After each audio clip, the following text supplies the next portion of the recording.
I moved away when I was 18 from Nashville, and then I moved back after being away for 10 years and even being out of the country for 5 years, and it was just like mind-boggling to me to see like that people were wanting to move to Nashville, and this is like suddenly this very desirable place to be. And I was realizing that like my experience growing up in Nashville is very different than like why people move here and what they're experiencing now. And so through this course we were just having a lot of really interesting conversations about gentrification and who is afforded things by that and who loses out in this process. And I wanted to approach this from a place that felt appropriate, so I just started from home because I felt like this is something that I could confidently comment on without necessarily speaking to an experience that was untrue to mine.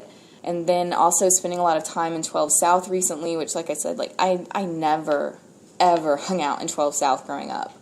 But it was very eye-opening to be in the 12 South area.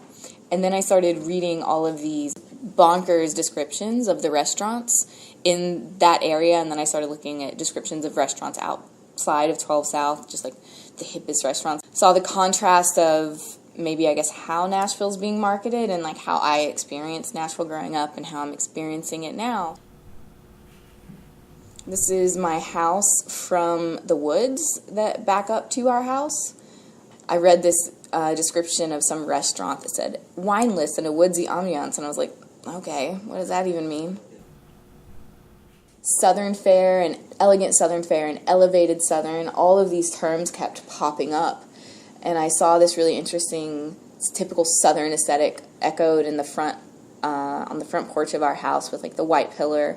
Of course, that echoes back, I think, to the history of the South that there's no avoiding, that we still find in all of these everyday monuments around us and in like everyday architectural structures. I like think this. I grew up in this house. I grew up seeing this, but I don't think it was until I was older that I was like, what are big white pillars? What do those make me think of when I think of the South?